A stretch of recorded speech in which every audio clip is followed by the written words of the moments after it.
The elite G.I. Joe team uses the latest and next-generation spy and military equipment to fight the growing threat of the mysterious Cobra organization in G.I. Joe, The Rise of Cobra. Yo, what's up? This is Marlon Wayans. You're watching Made in Hollywood. Check out a clip of G.I. Joe. I want the warheads ready to launch in 1 hour. When I'm finished, this world will never forget.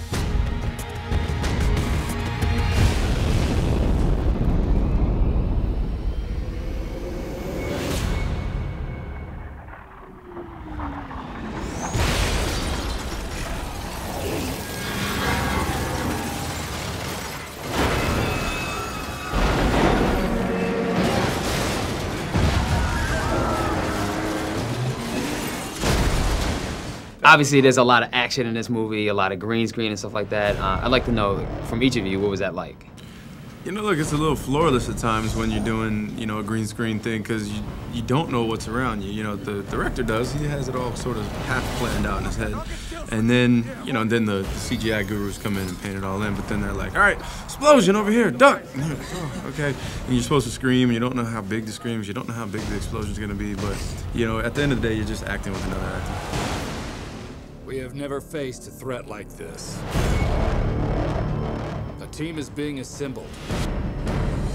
They're the best operatives in the world. Now, there's some rumor that you just did Star Trek, and then you're doing G.I. Joe, and that actually you're kind of trying to put your math and economics degree to work. Lots of technical jargon.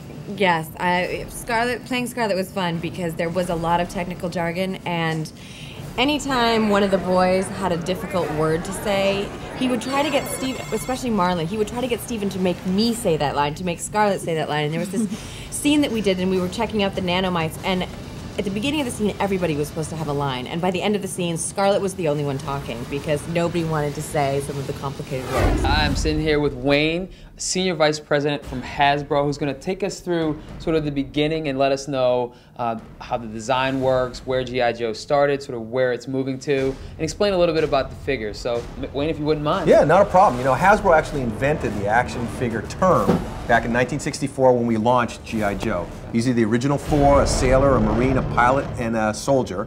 And they really are what started this whole action figure genre for boys. When all else fails, we don't. I want in. For you, this really was kind of a departure from a lot of the stuff you've done. Is that kind of why you did the film? I think, you know, for me it's always really spontaneous what I decide to do when. I don't really have any career plan.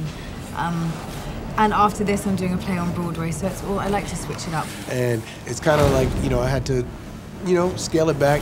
Couldn't go all the way there, but that's cool because I wanted to be appropriate for the tone of the movie, and I didn't want to stand out. I wanted to stand in. Standing in front of you, a Delta 6 accelerator suit. What's it accelerate? You.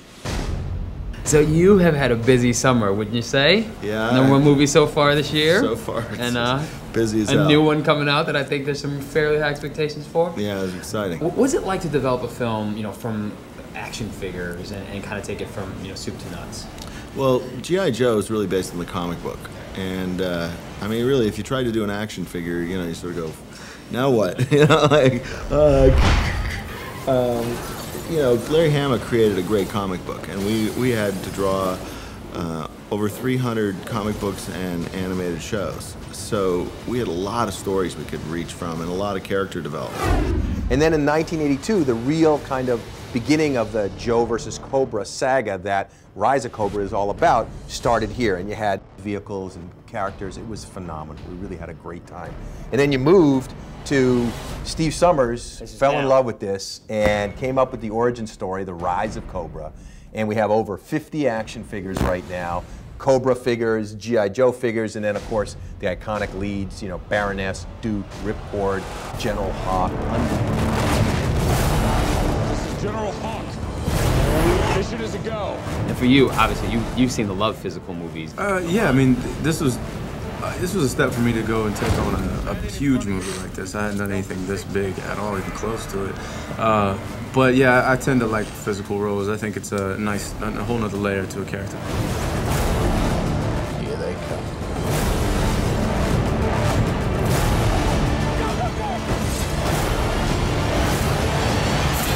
Are you guys excited about, you know, the potential of a sequel?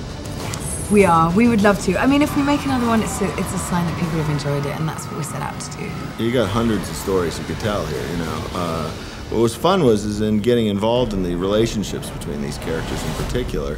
You start imagining how they played out over time and how they would play out into the future. So you're already seeing kind of what would happen. Well, you could see that, yeah. I mean, we tend not to think about sequels because it's sort of bad luck to think ahead, you know, and there's a presumption of success in that, which is a little arrogant.